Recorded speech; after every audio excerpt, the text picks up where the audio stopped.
Good afternoon. It is the Sunday after Hanukkah, and it's also before the fast of Asara B'Tevet, which remind us of the siege of Jerusalem. And it's easy for people to despair. The reason for that is because things were going so well in our own minds that we thought it would continue in this vein, and we thought that the world was changing. The election of the United States has shown us that the world really hasn't changed, that it is a dangerous place for people of faith in general, and specifically Jewish people. Jewish people are being attacked all over the world.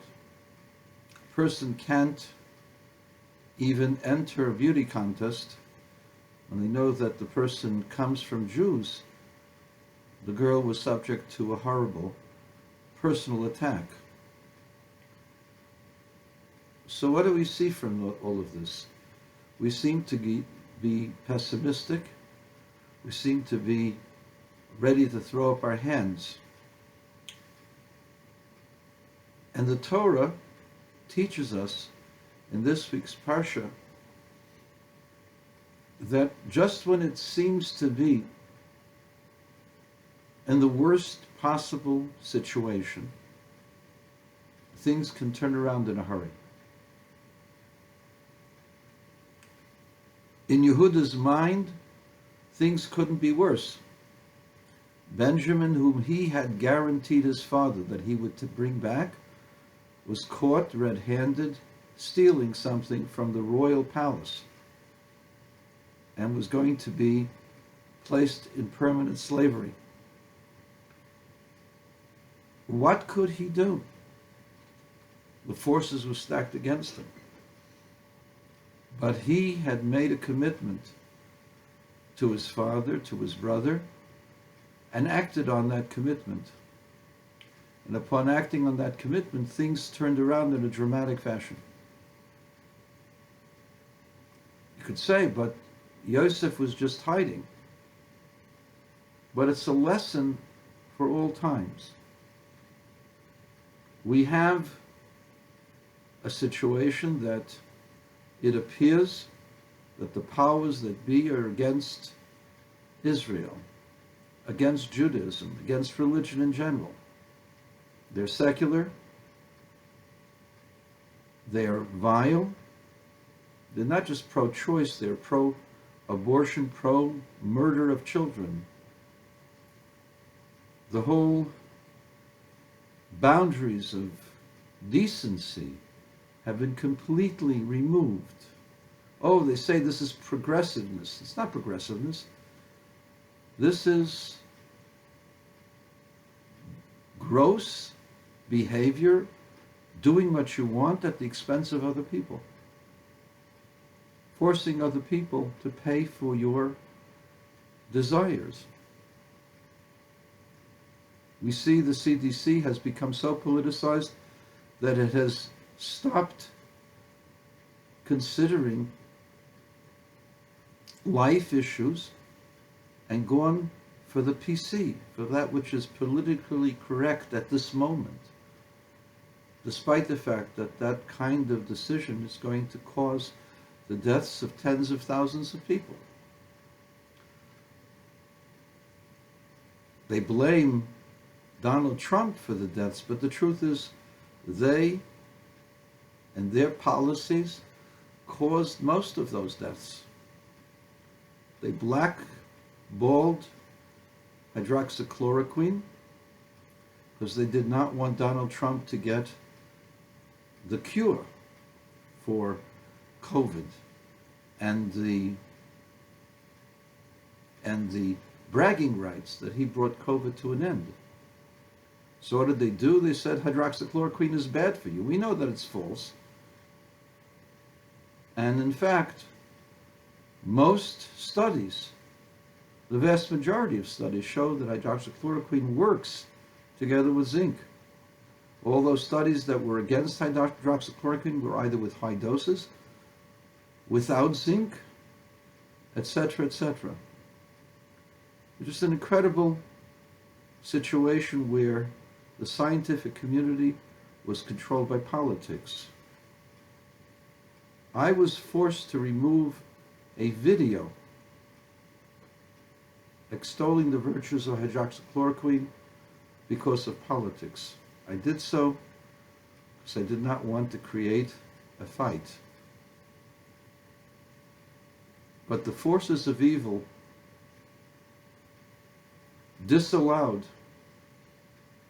the knowledge of a cure, a medicine that could cure 99% of the people who would be struck by COVID. It would reduce by 85 to 90% or even higher the death rate and the hospitalization rate. And they knew what they were doing. They knew that they would cause the death of people, but they did it anyway. At any rate, we see that this is what's happening. What's happening is politicization of morality and of doing what's right. When a person deviates from God's will and thinks that he can understand or she can understand better than God, then there is no limit to where they can go. Thieves, rapists, murderers are being let go out of jails, back on the streets for political considerations. So what are we supposed to do? The answer is hold firm. Keep your faith. Keep your beliefs.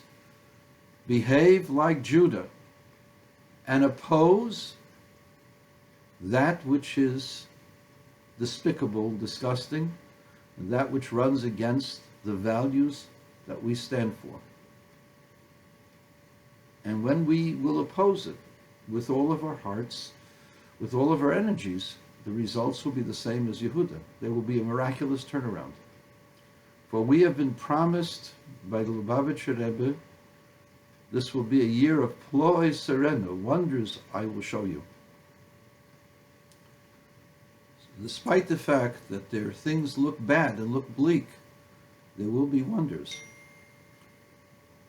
If I were running Israel, and I would be faced with the political considerations of a Biden-Harris